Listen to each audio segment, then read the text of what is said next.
Thank you, sir. So this is the content of the course. Of course, this course I'll be taking only 14 hours lecture because this I will be taking 1 credit and Professor Begara will be taking 1 credit. So the maximum I will be taking is around 14 hours, right? So in 14 hours, we'll whatever things we can cover, and that will be the syllabus. Maybe I can give you some extra as the self-study. So don't worry.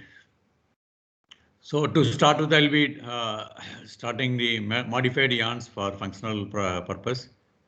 Then we'll move on to technical sewing threads, then switchers, then hybrid yarns for thermoplastic composites.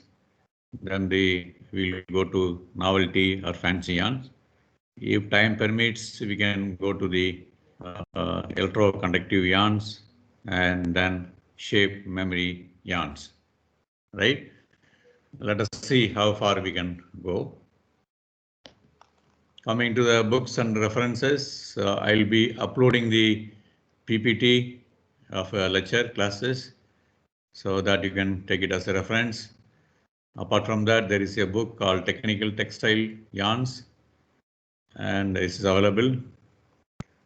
You can refer some of the chapters. And there is another book, Specialty Yarn and Fabric Structure Development Applications. That also you can refer. And there is another monograph, Textile Progress, Hybrid Yarns and Textile Preforming for Thermoplastic Composites. And there is another book, very old, Bulk Yarns. That also you can refer. And related to the sewing threads, you can refer the Hiralkar Barbara Latham book that is called The Technology of Clothing Manufacture. So this is all the reference material, and I will be uploading the PPT regularly, and you can refer the materials. Okay.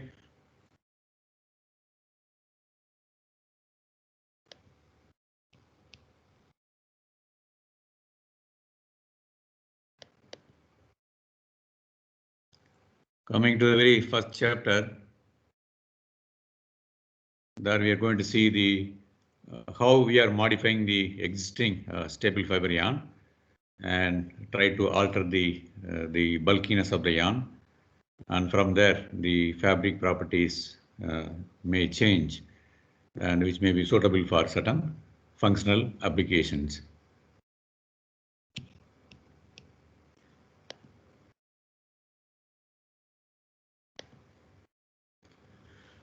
All of you know that there are different staple fiber yarn manufacturing systems like ring spinning, air jet spinning, air vortex spinning, drop spinning. Drop spinning, you have two varieties. Okay, one is the OE spinning, another is the core sheath spinning. Then you have the rotor spinning. All these spinning system produce different structure of the yarns, and the yarns are also different in terms of their physical and mechanical and functional properties. Okay, so naturally the fabrics also will follow the yarn properties apart from the fabric structure. Now, if we are able to change the yarn structure, we will be able to change the the property of the yarn and the property of the fabric also. Now, how to change the yarn structures? Yarn is already produced. Let us say you have the ring spun yarn. You use some fibers you already produced. How to introduce the bulk within the yarn? Another thing is incorporating micropores within the yarn structure. How to introduce the micropores within the yarn structure? Another thing is removal of one component of fiber. You have two components, right? Component A and component B. It's a blended fiber yarn. Then after making the yarn, selectively you can remove one of the component. If one component is removed, what happened? And that is going to create a additional pores. Another thing is a chemical treatment. We can create crimp, on the fibers. That is called chemical texturing. Another is the mechanical texturing of staple fiber yarn. You make the spun yarn, pass it to the supersonic, air jets. Then you try to disorient the, fibers in the yarn. Then you try to produce bulk. I hope you understood what is bulk. So we must have read what is fiber packing coefficient, right? Fiber packing coefficient in a yarn means the volume of the fiber divided by the volume of the yarn. The yarn has two parts. One is the fiber, another is the gap between the fiber that we call it as pores, right? So if a yarn is having very high packing fraction, that means more volume of yarn is occupied by the fiber and less volume for the air. Normally in a ring spun yarn, about 45 to 60% of the volume is occupied by the fiber. The rest is air. And all we know that air permeability, thermal insulation of fabrics depends on the passage of the air molecules and heat and moisture, and they're all going to have a direct bearing on the comfort of the wearer. The person who is wearing the garment, it is made from particular fabrics, and that fabric is made with a particular yarn. So everywhere the comfort is related to the air permeability and thermal insulation. By changing the packing fraction of fiber or packing coefficient of fiber in the yarn, you can alter the transmission characteristics of the fabrics. What is transmission characteristics? Anything which is transmitted is called the transmission characteristics. One is the air permeability. Okay, if you have more air permeability, it will be less suffocating. But if the air permeability is very high in cold weather, you may lose your insulation.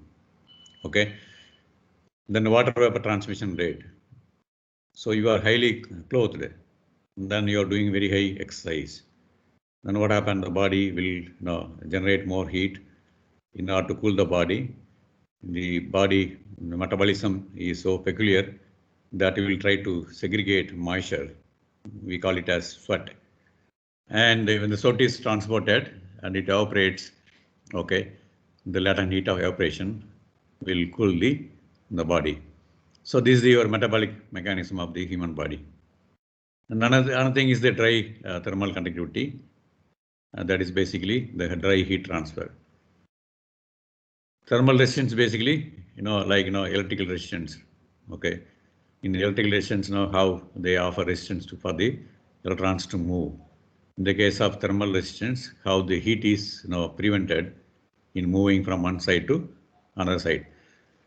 So the thermal resistance, water vapor transmission rate, air permeability, they are all the transmission characteristics, and these transmission characteristics can be manipulated by changing the fiber volume fraction or the fiber packing coefficient.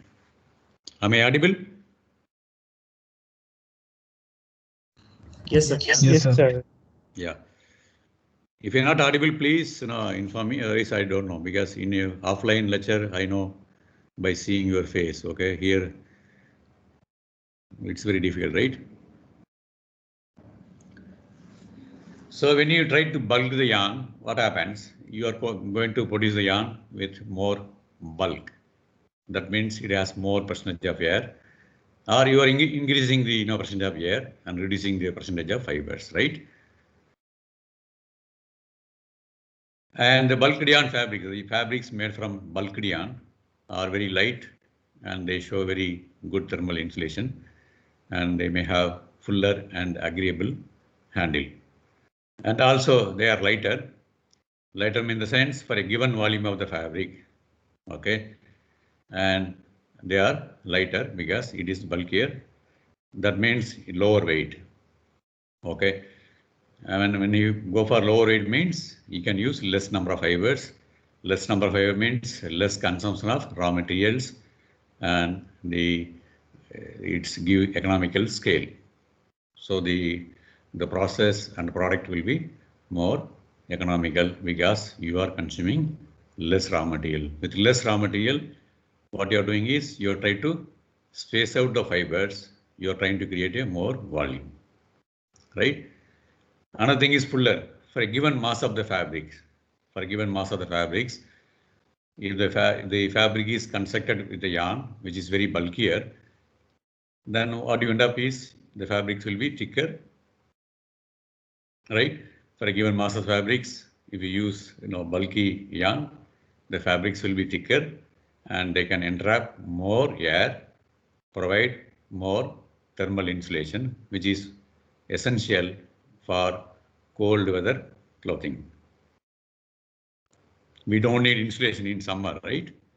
In Delhi, May, June, July and all, we don't need insulation. So we need is the very more air permeability. Whereas when you go for extreme cold weather clothing, we need to protect the heat from the body. Otherwise, the body will lose the heat, and the person who is wearing the jacket will be subjected to hypothermia.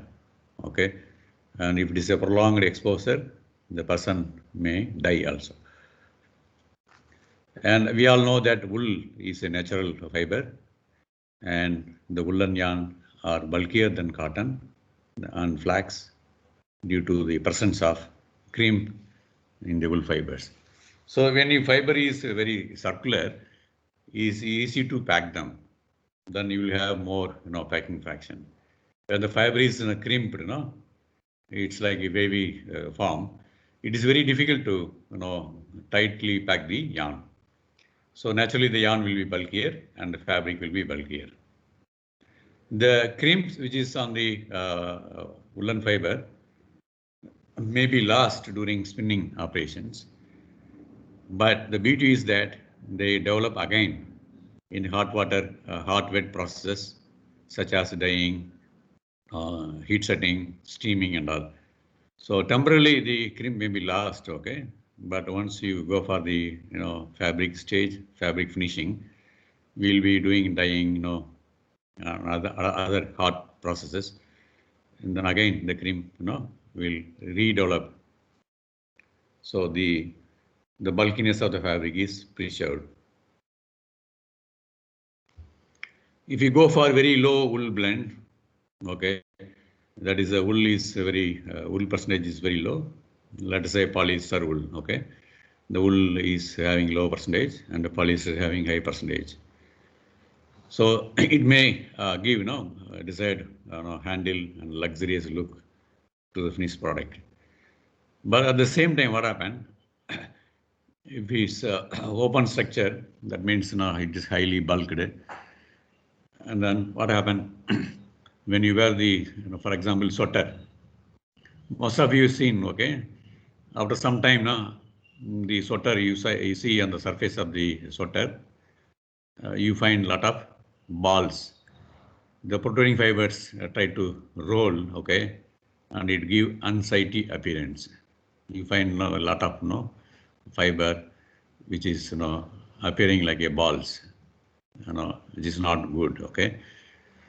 This is the problem with very open structure, because there is abrasion between one fabric to another fabric, or abrasion between your sweater and the jacket, outer jacket, okay. So that leads to pilling, and also ready soiling, especially in the knitted fabrics, which are typically synthetic or more of synthetics. Now we are going to see the modifying the yarn structure by bulking. Bulking means basically increasing the volume for a given mass. Increasing the volume for the given mass.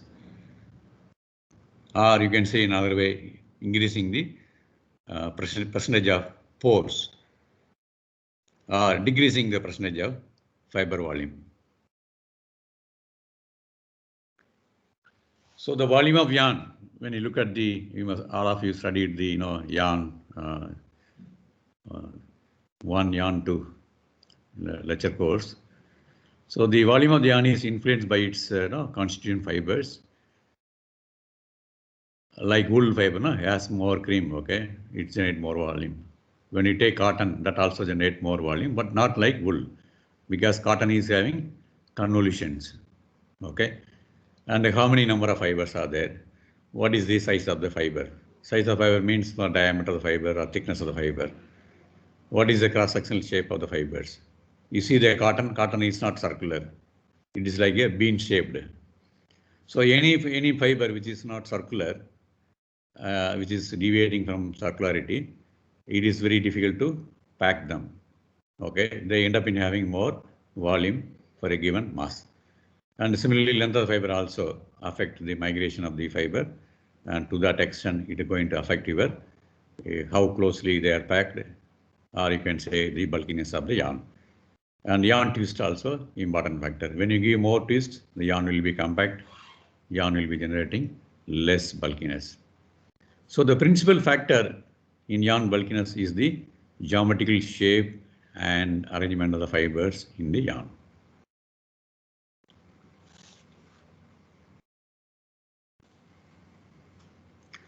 So there are different way of bulking the yarn. The first one is we are going to adopt a principle called differential shrinkage.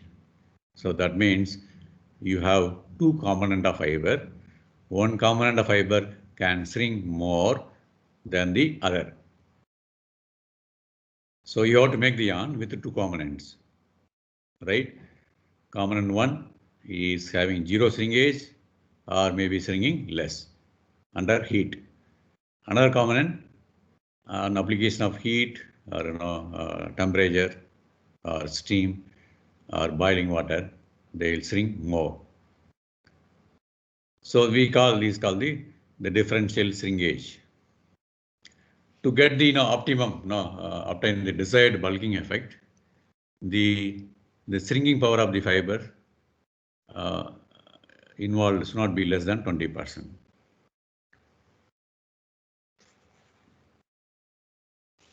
So these are principles of making bulk yarn using the differential shrinking principles. And you know that this principle is widely used for making the acrylic fiber yarn, and they go for acrylic sweaters. So here what the principle is that you take two acrylic fibers, two type of acrylic fibers. One is shrinkable acrylic fibers, which may shrink maybe say 25%. And non-shrinkable fiber, or you can say less shrinkable fibers. Non-shrinkable fiber means when you give heat energy, it will not shrink. Whereas low shrinkable fibers, it may shrink, say for example 5%. Okay, and you can produce these shrinkable fibers, non-shrinkable fibers.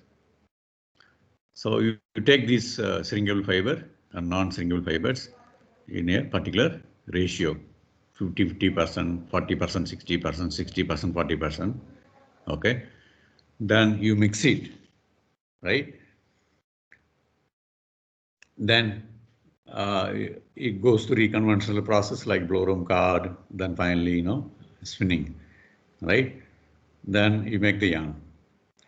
So the yarn is there, which has the intimate blend of shrinkable fiber and non-shrinkable fibers at a particular proportions.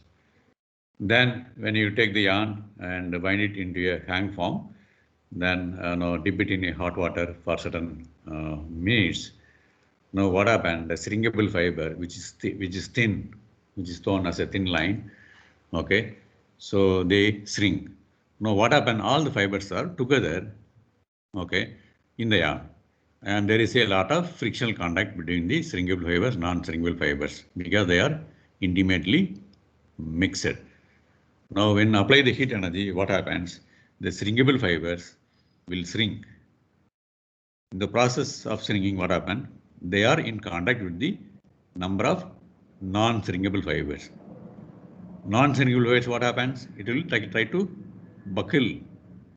Okay, so that means the fiber which is buckling, the non-shrinkable fibers, okay, they assume what you call like a cream, and they have zero tension, whereas the stringable fibers is under tension.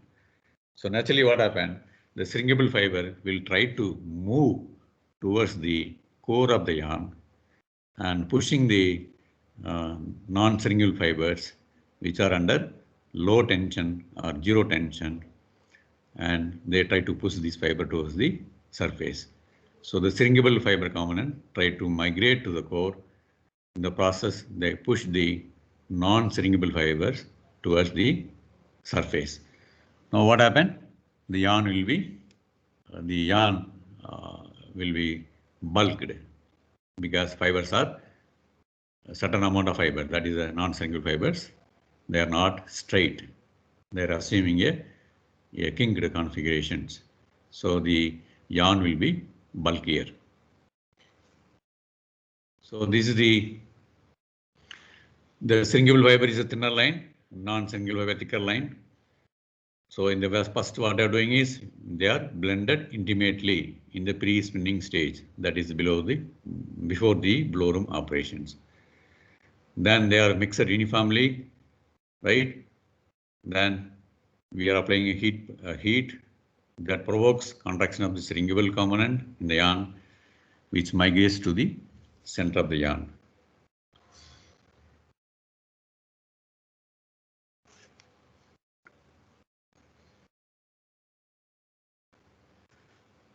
Now how much bulk you will get, that's called the bulking effect. Can we increase the bulkiness by 10%? Can we increase the bulkiness of the yarn by 20% or 100%? That is called the bulking effect, okay? How much bulkiness has increased, right? So that depends on the difference in the total stringing power of the fibers in the blend. Relaxation power, okay, how much the fiber is relaxing. The blending ratio, the proportion of stringable, non-stringable fibers. And of course, the other parameters related to the yarn, that is the twist, fiber length, spinning technique, whether it is ring spun yarn or rotor spun yarn, and what is this twisting technique. So they're all going to decide the arrangement of the fiber in the yarn and how much is the frictional contact between the fibers. Okay.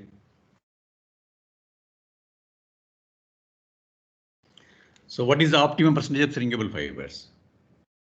Here we talk about the ratio in terms of weight. Okay.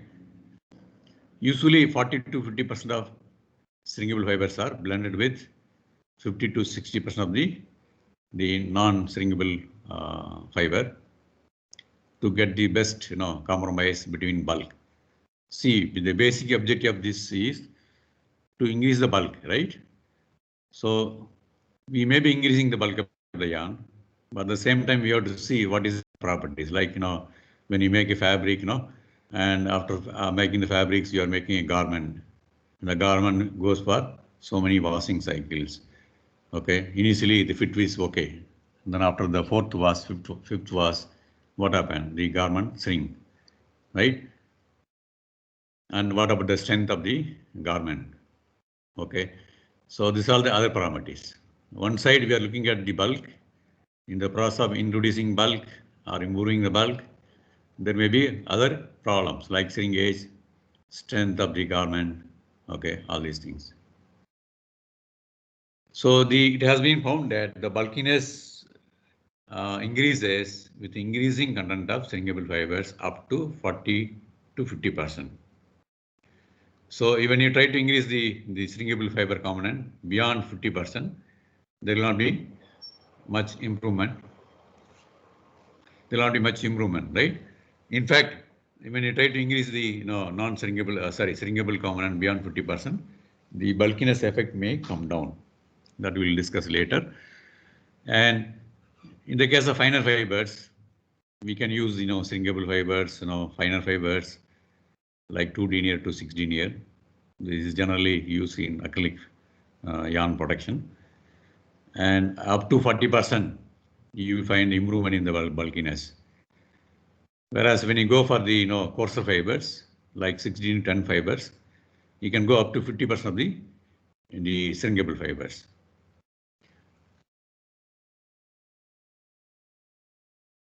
So further increase of shrinkable fiber component does not increase the bulkiness of the yarn, which I already told. The reason is that the number of non-shrinkable fibers, which are in fact responsible for the bulk, increases, diminishes. So what happened? The shrinkable fiber is one which is provoking the increase in bulk, whereas the non-shrinkable fiber is the only actually making it.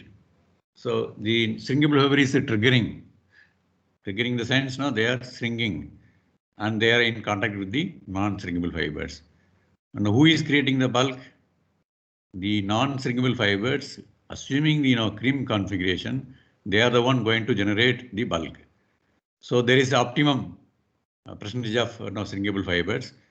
Of course, as you keep on increasing the percentage of shrinkable fibers, the bulkiness will improve.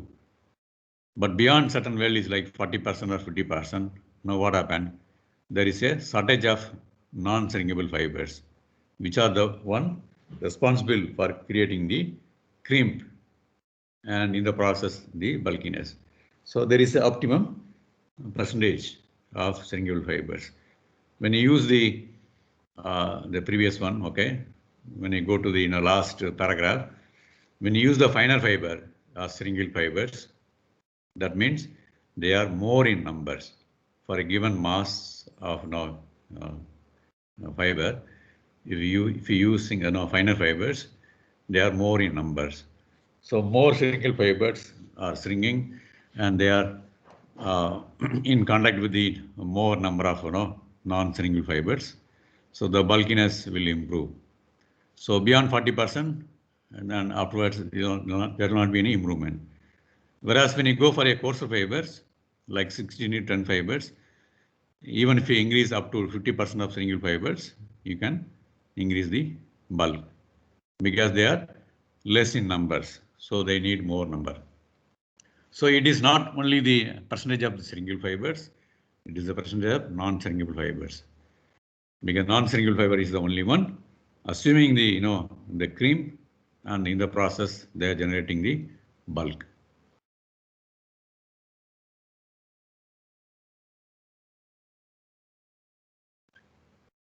So how the acrylic fibers are produced? The acrylic fibers are produced like a tow. Tow means there will be thousands, several thousands of filaments will be coming, okay, and they will be hot stretched and converted into fiber.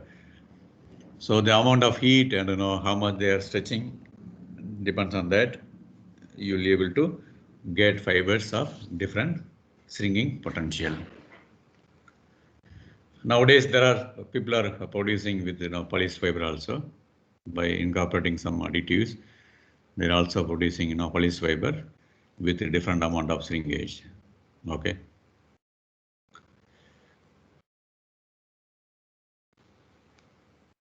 So what is the technique used for bulking the product? One is you make the yarn. The yarn is made from shrinkable, non-shrinkable fibers. Okay, and you develop the bulk in the yarn itself. You develop the bulk in the yarn itself. That means after making the yarn, you wind it in a hang form, and the yarn in the hang form is dipped into the hot water for certain duration. So the yarn is bulked. So this is the procedure generally followed in industry to get high quality, good bulk, with consistent quality. Generally, the bulkiness is done in the yarn stage. Second thing is you can do in the fabric stage. So you have produced the yarn, which is having shrinkable, non-shrinkable fibers, but it is not bulked. Then go ahead, you make the knitted fabrics or woven fabrics, and finally you'll be having some dyeing process, some steaming process. Okay, there you apply the the heat energy in the fabric form.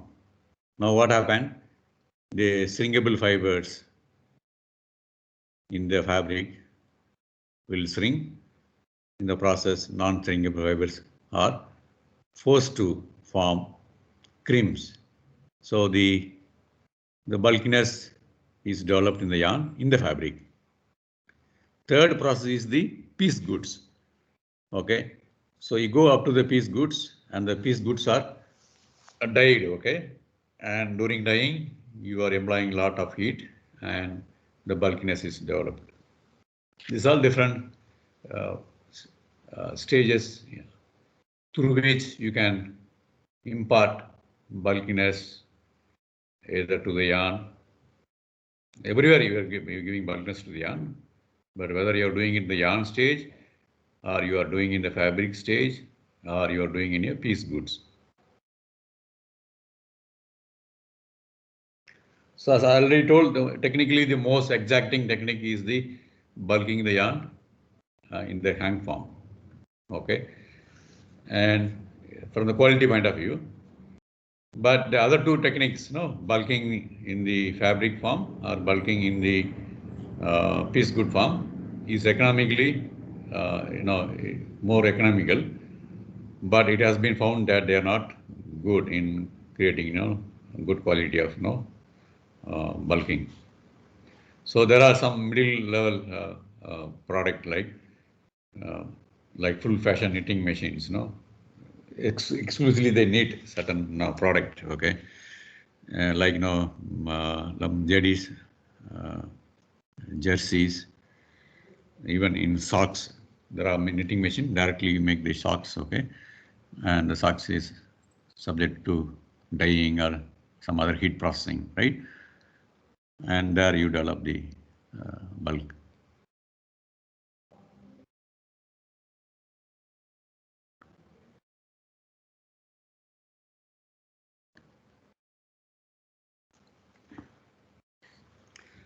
Now coming to the yarn characteristics.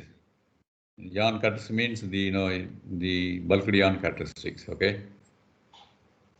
So what happened? The yarn will shrink. Initially the yarn length is some 100 units. Okay. After the bulking, what happened? The yarn length decreases considerably. When the yarn length decreases considerably, what happens to the twist? Twist will increase. No. What is twist? Twist is number of times per centimeter length of yarn. Initially you had 100 centimeter length of yarn. Now after bulking, what happened? The 100 centimeter length of yarn became, let us say, 90 centimeter or 85 centimeter. So what happened? Number of twists increases. The twist per length increases. So that is a factor.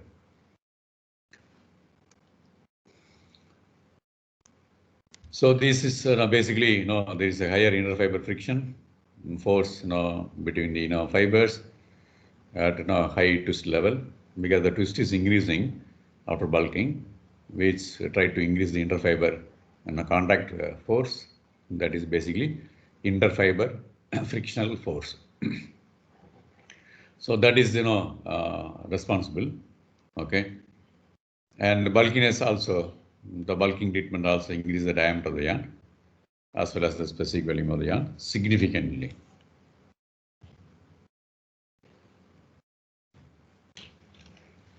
In general, means most of the cases, right? It has been found that after bulking, the yarn tenacity increases. After bulking, yarn tenacity increases.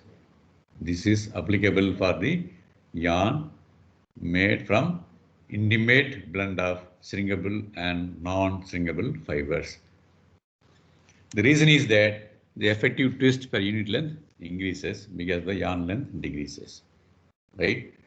And basically it is increasing the fiber to fiber friction, and because of the increase in fiber to fiber friction, you'll end up in having more strength to the yarn. Another reason why the tenacity increases is that in the case of fibers, there may be oil, fats, and waxes. Okay, and during the boiling treatment, what happened? You may be removing those waxes, and generally these oil, fats, waxes, they are lubricating materials. they are on the surface of the fibers. Because of the lubricating effect of this one, the fiber to fiber friction will be less. Now what happened? You are applying the boiling treatment. In the process, you remove this or you reduce the wax and oil content, and to that extent, what happened?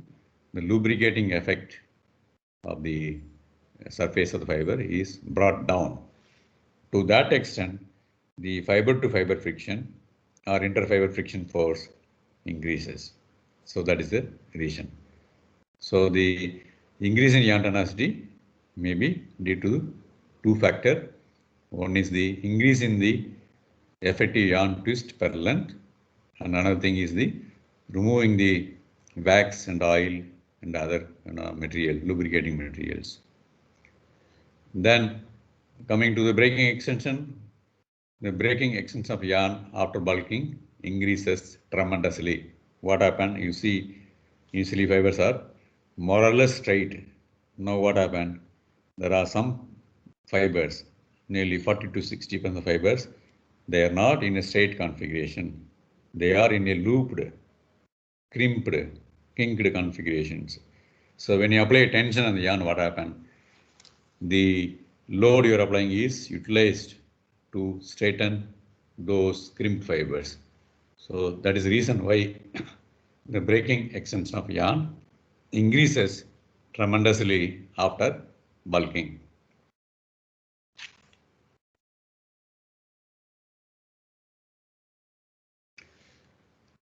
The another thing is the initial modulus. The initial modulus of yarn, after bulking is higher than the 100% cotton yarn before bulking, right? Actually, this is a comparison between acrylic cotton yarn before bulking on the one hand, and the other hand, it is a 100% cotton yarn. Because cotton yarn is generally having more bulk here, so they in this experiment they have compared the acrylic cotton yarn before bulking is compared to 100% cotton yarn. So they found it before bulking, the modulus of the acrylic cotton yarn is higher than that of cotton yarn, because acrylic fibers have higher initial modulus. At least 40 to 60% fibers are acrylic, and their initial modulus is more than the cotton fibers. But after bulking, what happened? The bulked cotton and acrylic fiber yarn is having less initial modulus than the 100% cotton yarn. Now what happened? This is because the disorientation of the fibers. Okay, so when I apply load, the yarn will be more elongating rather than resisting the load. So the stress development for a given yarn action will be low. So when you plot the stress versus strain curve, the slope is low. Another thing is the flexural rigidity, bending rigidity of the yarn. So here also, after bulking, what happened? The bending rigidity of the yarn decreases because of the disorientation. Because in the regular yarn, you have all fibers which are more or less following the axis of the yarn. In the bulked yarn, some fibers are disoriented. Okay, they don't offer much resistance when you apply a bending load. So the yarn will not be very stiff. Yarn is more pliable. So that means the fabrics may not be having a very good bending rigidity, which may be disable also. Now coming to the yarn characteristics, wicking height, vertical wicking height. When you hang the yarn and which is in contact with the water, how much water is rising through the pores of the yarn. So that is called the wicking height. So the water will be rising through the pores of the yarn. Pore means it is between the fibers, the space between the fibers. So the liquid will be rising. Okay, the water is rising through the yarn. bulk yarn. Okay, but what they observed is the wicking height in the bulk yarn is higher than that of the 100% cotton yarn. So what happened when you bulk the yarn? What happened? The space between the yarn, between the fibers are increasing. That means the size of the pores are increasing. Now what happened? The size of the pore is not constant along a pore because a lot of crisscrossing of fiber is taking place. You may find a channel, but suddenly the channel become dead end. Like when you go through, some places in the street, okay, dead end. You keep on going through the street. Suddenly you find, you see the end of the street, dead end. The same way in the yarn, you have so many number of pores are there. Some pores are having some length up to 1 centimeter length. Then afterwards, what happens? Suddenly, two fibers join together, and they block the pores. Okay, if the pore size are smaller, the probability of discontinuity in the capillary will be less, will be more. If the pore size are bigger in size, the probability of discontinuity of the capillary will be less. So what happened after bulking? You are increasing the size of the pore. On average, you are increasing the size of the pores. With the increasing size of the pores, the probability of discontinuity of the capillary will be less. Okay, so there is a continuity in sending the liquid upwards, right? So that is the reason that the bulk yarn is able to raise the liquid to a higher height because of the increasing in the pore size and reduction in the discontinuity of the capillaries in the yarn. And also they found that the coarser yarn gives more wicking height than finer yarns for a same type of fibers. In the coarser yarn, what happened? You have more number of fibers. That means you have more number of capillaries, right? So even if one capillary is let us say it is going to be dead end, but there will be a sideways. It may be connected to the other capillary. So there may be crisscross connection of capillaries. Okay, and that probability increases when you have more number of pores. You have so many streets are there. Okay, crisscrossed. Okay, you keep on going. You may find it dead end, but slightly you turn back. You may find another place through which you can get out of the street, village or the town. So there is a more number of streets interconnected. There is more possibility that even there is a dead end is there, you may find a way out, right? I think okay. Now what we have seen is the fabric yarn characteristics, the bulk yarn characteristics in terms of tensile strength, initial modulus, then breaking extension, then wicking, right? Ultimately, everything matters in fabric because basically we want to alter the functional properties of the fabrics, right? Now let us see what happens to the bulk yarn fabric characteristics. What happened? We have seen some improvement in the tenacity of the yarn, but it is not getting reflected in the fabric strength. Okay. So what happened? No, the rhomba, the spun yarn is not very uniform. Okay. So there is at some places you have more bulk, some places you have less bulk, and when the yarns are in warp direction or web directions, okay, and there is a lot of variability among the yarns. So the load sharing is not good in the fabric form. So because of that, what happened? The poor load sharing among the bulk yarns in the fabric stage, you are not able to get. You are getting lower strength than the comparable yarn fabrics. And the breaking fabrics also higher than that of the 100% cotton yarn fabrics. This is because of the lot of creams in the yarn. The only change is that the strength of the fabric. Yarn strength increases, elongation increases in the yarn stage, outer bulking, whereas in the fabric stage, tenacity decreases, but elongation increases. Another important property is the abrasion resistance. This is almost one of the important properties. After bulking, what happens? The fabrics will exhibit after bulking, the fabrics exhibit more abrasion resistance. So what is abrasion resistance? You are abrading the fabric on a particular surface, maybe fabric to fabric, sweater to your banyan, vest, sweater to your jacket. Okay, there is always some sort of rubbing is there because of the movement between the relative movement between the two substrates. When the the bulked yarn, what happens? The structure is loose, and they can easily flex. And during abrasion, what happens when a particular fiber is getting abraded? What happens? That fiber is under more stress.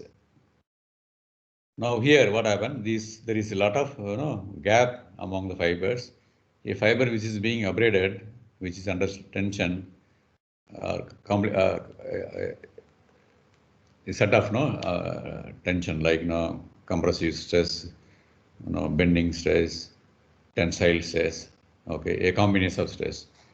So what happened? They try to move to other place in the yarn, and then what happened? The next fiber is being subject to abrasion. So what happened? Easily when a fiber is being rubbed, they can change their position in the fabric because of the open structure of the yarn. So what happened? They absorb more abrasion energy than the compact fabrics. In the compact fabrics, what happened? A fiber is being abraded, it will keep on being abraded because it is not able to change their position. So when that fiber is abraded, next fiber will be exposed, and then that being abraded, what happened? One by one, fibers are getting pulled out or broken. That does not happen in the case of bulked yarn fabrics. Another reason is that acrylic fiber is having more abrasion resistance than the cotton yarn. That is another reason. So here we are comparing now. One is 100% cotton yarn fabric. Another is the acrylic cotton yarn fabrics, bulked and non-bulked. Now another thing is the bending rigidity of the fabrics. The bending rigidity of any material depends on the elasticity of the material as well as the degree of freedom of movement of the internal constituent fibers. So when you have more bulkiness, what happens? When you try to bend, and the top surface undergoes the tension and the bottom surface undergoes compression, okay, there is a differential stress distribution. Okay, so when the material is having a high bulk, there is a lot of open space, so the fiber can rearrange themselves. The process, they can't resist the bending load, so that means they are easily flexible because of the loose packing, right? And the bulked yarn fabrics have more space and it can be easily compressed. That means they are more softer than the 100% cotton yarn fabrics. They are softer means what? You can easily compress it because the structure is more open. And coming to the thermal insulation, thermal conductivity, bulked yarn fabrics always have low thermal conductivity and higher thermal resistance because the volume of air in the fabric is more, and as you know that air is the having the highest thermal resistance than the fiber. Air resistance is several times more than the fibers. So the fabric is like a composite, fiber and air. So the heat transfer is like through fiber and through air. right? So fiber is conducting heat to a higher extent because they are less thermal resistance or having higher thermal conductivity, whereas air is having low thermal conductivity. So ultimately fabric is like a composite, and the effective thermal conductivity depends on what is the proportion of fiber and what is the proportion of air. When you have more proportion of air, then there will be low thermal conductivity, or you can say they have high thermal insulation.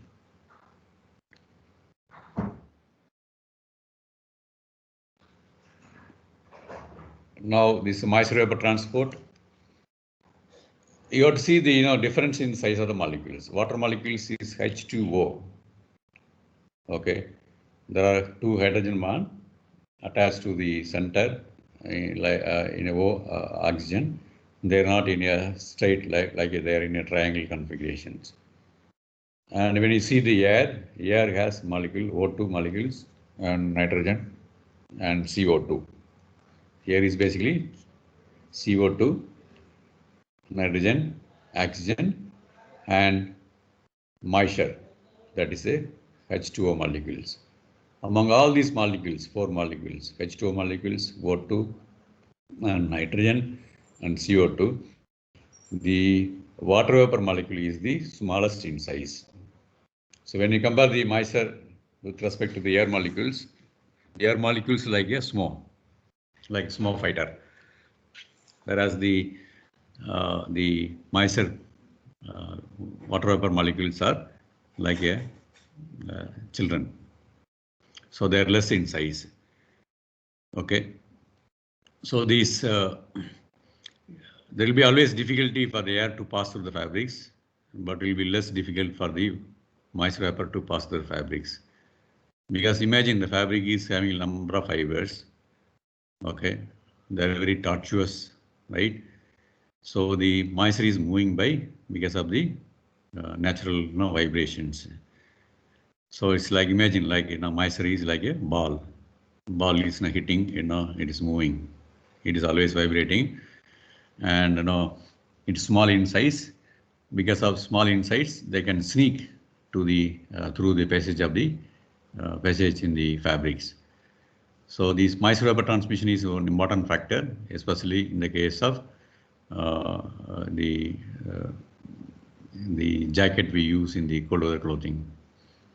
So the moisture which is coming from the skin, sweat, has to pass through the fabric. Otherwise, it will get condensed. When the moisture is not allowed to pass through the jacket, what happens? The moisture will be held between the fibers. Between the fibers, we already have the air. Okay. Now air is slowly being replaced by the water. Water is having very high conductivity than air. Air is having more conductivity than fiber. Now what happens? Slowly, when the moisture vapor transmission of the jacket is very low, there will be condensation of moisture in the jacket, and the moisture will be slowly replaced by the moisture is replacing the air. Okay. Now what happened? The effective thermal conductivity of the jacket will be increasing enormously. Now what happened? It will not able to protect the wearer. The heat from the body will escape easily through the wetted fabric. So since the bulk rayon fabrics having more pores, bigger pores, and they can easily escape through the fabrics. So bulk rayon fabrics have better moisture transport than the unbulk rayon fabric. So with this, we'll wind up. Probably we'll take in the next class, right?